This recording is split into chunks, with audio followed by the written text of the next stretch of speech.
Hello and welcome to another CDPP CLAF podcast brought to you by the Center for Law, Economics and Society, which is an initiative under Center for Development Policy and Practice.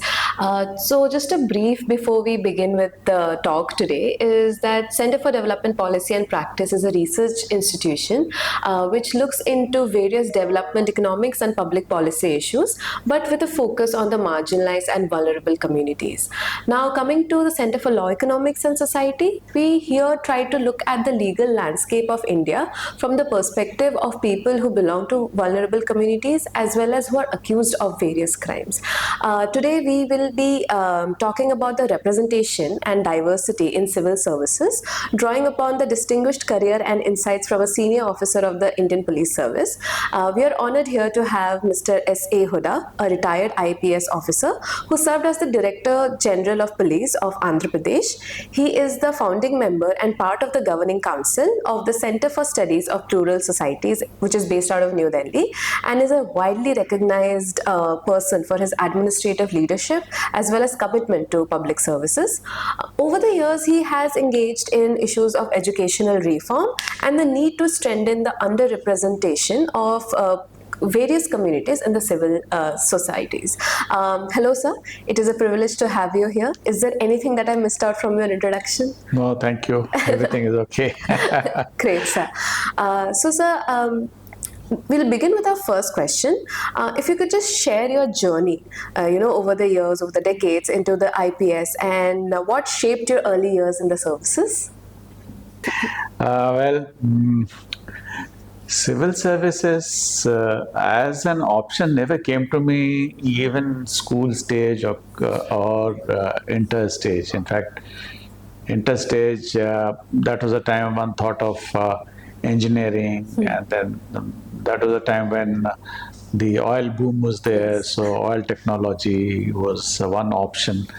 But my father was particular that I go in for medicine, and I was not keen on botany and zoology and all those things. So I had taken what they call the MPC, mathematics, physics, chemistry in the inter, but I was not too good in maths, so I didn't do too well. So I had to change the option, and then one of my cousin who was a lecturer in English in a college in Orissa, he took me under his mentorship.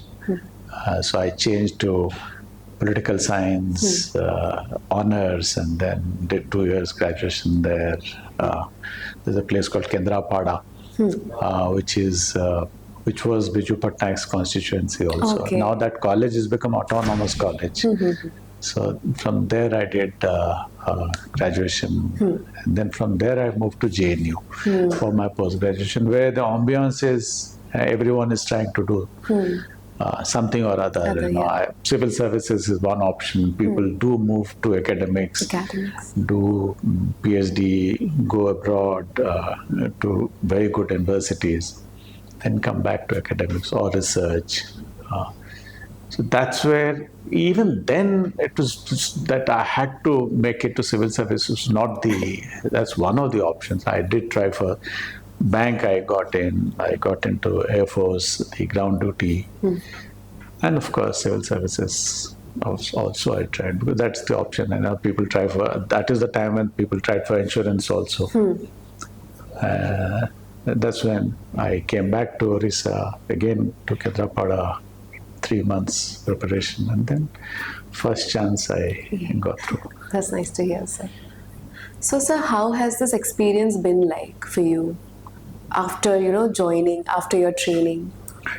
Well, it's a long. I put in about 38 years in the IPS, and it's good, bad, ugly, all kind of things, and then.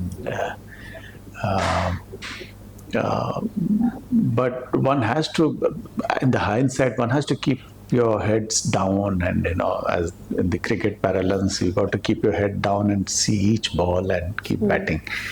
You can't be, the the problem with all of us is once we get in, we think that's the end of the world. It, yeah. In fact, that's a different ball game altogether once you join the service, and then how you meander through the maze and how you negotiate the ups and downs, and then if you have a goal, you have to reach somewhere. That's when a lot of problems happen, and you think you made it, so you don't bother about seniors or your bosses, and you think, okay, they're just a few years ahead of you. So that is one aspect. The second aspect is if there's this arrogance of what I'll say, should I put it, arrogance of being clean or honest, and that gets into your head, and that's where a lot of conflicts start. You think you're honest, so you can ride roughshod and push through your way, but that doesn't happen. You have to. It's good and bad. Everyone is there in the system, so you have to negotiate your way. You can't have your way all the time. All the way.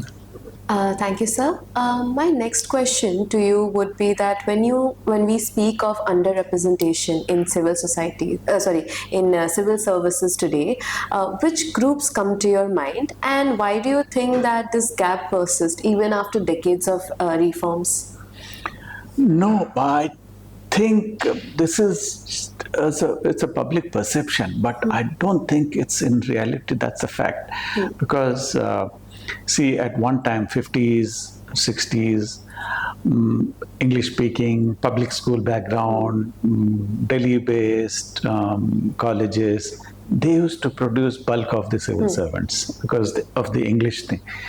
Now, gradually, over the years, reforms have taken place, the Kothari Commission and civil services examination pattern reforms. The base has widened. Widened to include people of all states, different languages, whether it's Hindi or any other linguistic background.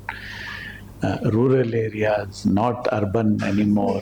So you have fairly good sprinkling of people from all background and all states. And still, what happens is the bulk comes from mostly states like Orissa, used to be at one time 60s, 70s, then Bihar and UP, mostly because, see, that's related to the development of that particular area.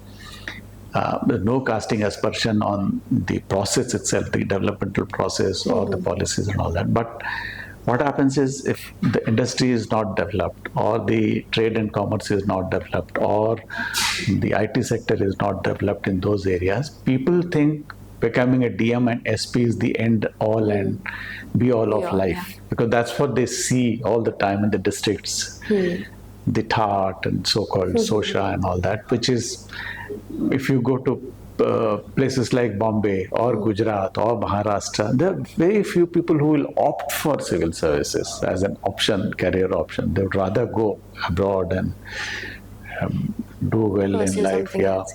Same in US. I mean, there are very few people who would opt for, say, UN job or civil services in US because they have a lot of other options. Because here the options were limited in these pockets. That's why they tried to gravitate towards civil services, because that's they think is the shortcut to success kind of. To start with, right from the beginning, there was this SC/ST reservation in services, 7.5%. Then they brought in the OBC reservation. So that bulk of them coming from there. Then they have brought in the economic weaker section category. Then they have brought in the physically challenged category. So the categories are widened. Actually, the OCs are feeling the pinch now. Their space is getting reduced. But civil services as an option, because the country is still in the process of development or developing, they think that's the MyBap. And that's where if you're socially oriented, social service oriented, you have a lot of scope to do good to people, large people. Otherwise, there are a whole lot of other options available now as a career. If you're really good in studies and your foundation is good, you've done proper planning of your career and you've done what you enjoy the most, not because your parents wanted you to become engineer, so you got into engineering, or someone wanted you to become a doctor, you become a doctor. There are a whole lot of career options available now. The idea is you should come up in life wherever it's possible, just not civil services. Now, the problem with the underprivileged and sections of the society is they start with a handicap. If you're not going to a good school or a good college or a good university, you start with a handicap, but then there are boys and girls who overcome this handicap and then come up in life. It's like the Ivy League. The gatekeeping is so high, you get a certain section, the boys and girls from certain section of the society who eventually come up in life, become leaders in politics, leaders in industry, leaders in trade and commerce, leaders in innovation, leaders in universities, academics. So you get a particular section from particular section, then they go on to become the leaders. Here you have double gatekeeping. If you are from an underprivileged background, whatever be the denomination, whether it's religious or economic or state or linguistic, you start with a handicap. You have to do much better than others to cross that barrier, and then you come onto the level playing field. Basically, the idea is to give a level playing field to all the sections of the society, so that you have a fairly good chance. Then you don't have regret that no, because he or she went to Delhi or was in Delhi University or was in JNU or was in IIT or IIM. Surprisingly, in the civil services, 60% of the boys and girls are engineers. But then the other surprising aspect is they take social sciences subjects for the exams. And UPSC has been fairly transparent in these aspects. So every year they publish the data, all the statistics are out on their website. You can check their marks, your relative position, which background, rural, urban, subject, everything is there on the website. So you can do a lot of research on it. On that as well. Okay. So and then find out what's the background. But by and large, it's been fairly widespread now. The base is widened. Widened for sure. And you have people from all background coming into the civil services. In fact, the other side of it is that the quality of people who are coming in is reduced. You have people from, of course, I don't want to sound classist or class bias in that, but people from particular background are coming in a big way, which is good. I mean, they should come up in life. Why not? Once you get in, a lot of children don't want to repeat what their parents have done. They go abroad, do well in academics. Like, for instance, Satya Nadella. His father was in civil services, but now he's... so that's it. Okay, thank you. Thank you, sir. I think my next question to you then would be like in terms of diversity. Like you mentioned, we have rural-urban diversity, we have linguistic diversity, religion, region, as well as social group. How do you see that it influences decision-making and also the implementation part of it as well? Like, do you see a difference among people coming from these different backgrounds and how are they implementing these policies? Yeah, no, I see it in a positive way because see, once you have, suppose a decision is being taken, whether it's a cabinet meeting or even official meetings, you have people from these diverse backgrounds sitting there. One the biases and prejudices gets tempered. People would not come out openly against a particular group or a particular segment of society because there's someone sitting there from that segment or that group. So it's tempered, and then he or she has their point of view also brought to the table. So things get tempered in the decision making. But then what has happened is now the initiative is now moved to the political class. They ram through their decision because they feel that they are public representative. They represent public aspirations and desires and wants. So even if you putting in your point of view as civil servants, they come out with a different perspective. The idea is, as I had mentioned earlier, it's highs and lows and good and bad. And so it has to be a mix of all these. Yeah, you can't have your way. In a democratic setup, when the leadership is with political bosses, you present them your point of view, the pros and cons of any particular decision you're going to take, what effect it's going to have, but ultimate decision will be of that of the political bosses. Now, what happens is now in lot of areas, there's a cozy kind of relationship develops between political bosses and the bureaucracy.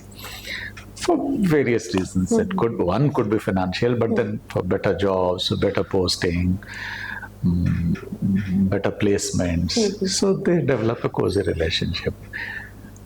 Good or bad, we not get into that. But some of them. In fact, just the other day I was talking to my batchmate, Mr. KJ Alphonse. He was my batch in the IAS in Kerala cadre. Then he quit, became MLA. Then he was minister in Government of India, 3-4 ministries. He was saying Kerala, it's still the civil servants are by and large very honest, very clean. Just 1 or 2% are, and they stand up to the political bosses. Whereas there's another batchmate of mine, Mr. Jatish Mahanti, who again resigned 6-7 years before from the IAS, and he wanted to start a movement of a new political culture, a political party in Orissa. Not been successful though. His experience was different. He says, no, things have deteriorated over the years, and it's very difficult in getting things done. And for everything, you have to grease the palms. And so there are different perspectives. True, sir. You have to get the whole picture. You've got to put in the jigsaw puzzle, different pieces, some experiences, different experiences. That's how you get the big picture. True, sir. So it would be, I think, ideal to say that if there is an amalgamation of positivity coming from both, the political representatives as well as the bureaucrats' way of making them understand that, hey, this is for the people. This is what is good for the people. So I take it that would be your suggestion then? Yeah, of course. See, I started earlier also, I had stated earlier also, see, you have to have a mix of all this. See, the political bosses, all said and done, people, they have better sense of what is happening in the ground. People keep meeting them, they get feedbacks. They meet hundreds and thousands of people every day. So they know the pulse of the people. They know the requirements. It's a different thing whether they'll be able to get through doing that or not. Of course, they have their own self-interest as well. Because they have to, another 5 years, again, they have to face the people. They have to face the election. Whereas civil servants, they are there for 25, 30, 35 years. So the politicians feel you have your things set for 30, 35 years. We have to give exams every 5 years. So we have to do what is needed for our survival. Yeah, true. So it has to be a right mix of Both. Yeah. both the political demands, aspirations, and administrative Management. yeah. So it has to be a mix of both, and people succeed or survive if they manage both these. ways. Basically, civil services, you have to manage conflicting demands. True. I think, yeah. To make sure that you get the best optimum output of available resources, available demands, and then to the Gandhi's talisman. Whenever you take a decision, you have the last man in the row. His picture in mind. That's when you will be able to do a correct decision. Whether it's going to help him or not. Down below in the chain. Thank you so much, sir. I think our final question for this podcast would be that you have mentioned that we have come a long way since independence, and even before that all these things that we were first very afraid of to be part of, there are many who wants to be. So what are the different, in your opinion, reforms that can be brought in so that these young aspirants do not feel shy or do not feel the fear to join the civil services? Is there any reform from any of the stakeholders that you can think of that you would like to suggest? See, all said and done, civil services is a tough and grueling examination. It almost takes 1 year of your life, starting from prelims, where about 15 lakh, 10 lakh apply, and then out of that 5 lakh appear for the prelims examination. And from there, they just pick up about just 10,000 for the for the written exams. There's 6 papers or 4 papers of general studies, which is everything. But then, to be fair to the UPSC, they give the syllabus. The previous year questions are also available, and it's a grueling thing. And then after that, they just pick up about 3,000 candidates for the final interview, from where 1,500 make the final grade. Now, people feel it's a waste of time. In fact, now there's a sustained social media campaign that, look, don't go for degrees, don't go for education. If you concentrate on skill development, you will make more money than a graduate or a postgraduate or a PhD. That's where the money will be to start with, because the AI will take over all the blue-collar jobs. That is one aspect, but then there's no substitute for education. Then civil services is one, you can't do it at the last stage. It has to be, you have to be good right from the beginning. From school stage, the foundation, you have to keep building up. Not to get into civil services, but you have to be good in your studies, and you will be enjoying it. So people keep trying 1 year, 2 year, 3 year. Delhi, there's a Mukherjee Nagar, which is full of these aspirants from places like Bihar and Orissa and UP. These are the 3 states which come to mind where people flock to Delhi. Luckily, like quota experience of people committing suicide if they can't make it to IITs. Luckily, that is not the case in civil services. They have other options. In fact, there's one boy from my hostel in university who made tons of money by giving sociology notes to aspiring students. And luckily, 4th or 5th year, he made it himself. So there are whole lot of people who run this industry of coaching industry for civil services. So those who have not made it, those who qualified in the prelims, still they hold it as a badge that I qualified in the prelims nikala, or written nikal liya, or interview mein nahi hua. So the whole lot of this bunch, they are into this running this industry of But it's always better to have a plan B or plan C. If you're not able to do it, not able to crack it, just try other avenues. I mean, it's not necessary that does they go be all and end all of life. If you're not making it, fine, you do other things. A lot of other options are available. And ultimately, what you need in life, you need a bit of money to survive. गाड़ी चाहिए, घोड़ा चाहिए, घर चाहिए. If you're making it outside,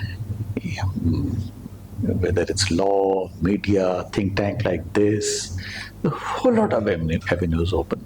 NGOs, they're doing well. And each one of this segment has a place in life or in society. They have their own position, respect. If you're doing well, if you're doing genuine work, good work, any segment you will have respect. Not necessarily that. Ask anyone in civil services, they'll also feel frustrated sometimes. I mean, 30, 35 years, 38 of doing same, file pushing, and frustration. Sometimes you don't get your way through. So ask anyone, they'll also have the same. Lot of the civil servants, their children go abroad. I mean, they look for avenues outside. For instance, my own daughter, she was very clear she didn't want to join civil services. She was not even willing to settle down with anyone from civil services. She's doing well in her own thing. SBC MBA kiya, now she is in a company called Mars, where she is the chief marketing officer of product. They have the chocolate division and the pet care division. So the pet care division, the pedigree and dog food, cat food. She's happy. Go on holidays to US, UK, Bali. Move around. Every 6 months they're out, and then they keep traveling, different cities, different places. They're happy with that life. They never miss being in civil services. In fact, I dare not mention the option of civil services to them because they're never keen on this. It's all personal, how you orient yourself, how you see yourself in the larger picture, where you fit in. Not necessarily, I mean, there are a lot of people who get depressed if you're not making it. I know of a case in Orissa. He's a doctor. He thought he'll make it in the first shot itself. He had a government job in Orissa, but he couldn't for different reason. He was too overconfident. So he went into depression. Now we're trying to get him out of that. It happens. It happens in any field.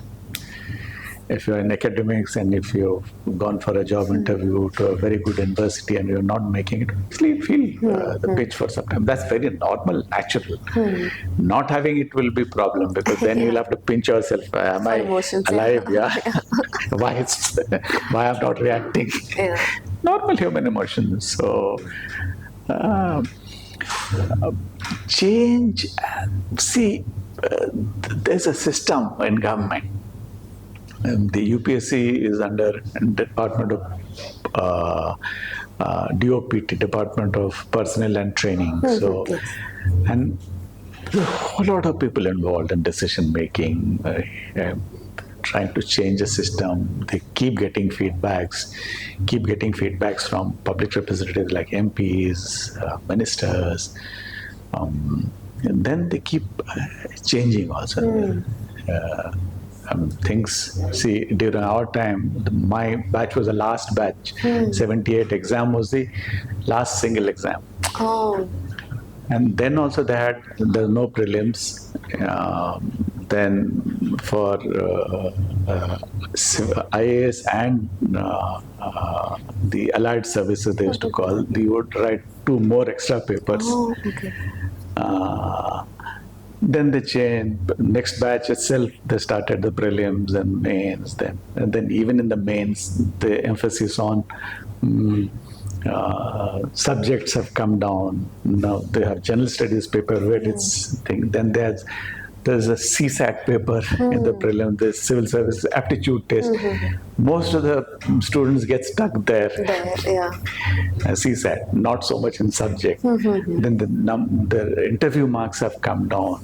So they keep doing this thing. Then even there's this balancing thing. If suddenly UPSC feels that in one particular subject, a whole lot of people are scoring very high. So then they do the balancing thing. Suppose everyone's got 90% or everyone's got 95%, then they do the balancing thing. So that so they keep tweaking. By and large, the system is takes care of itself. Make sure that a fair system is provided to. You'll be surprised. Every year we have, and it's more than 100 years now. Every year we have the exams on time. The results are declared on time. Of course, a few cases of people going to courts and all that. But by and large, the system has been fair. Otherwise, someone like me from Orissa, I won't have landed in the first attempt. By and large, the system is fair. And it has been dynamic as well. Yeah, and they keep changing. It's dynamic. Okay. They're aware to the needs of people. For instance, the number of chances have increased. Now, for a particular category, unlimited chances, 6 chances. Earlier, it used to be 3 chances during our time. Now, it's for open category, I think 4 or 5 or 6 chances. So things keep changing. It's a dynamic system. Dynamic. Do you see the gender representation also? Of course. They have increased a lot. In fact, any list you take up any year, the top 10 or 20, there'll be at least, ladies will be there in that. And sometimes the top, sometimes first, second, third position is also by them.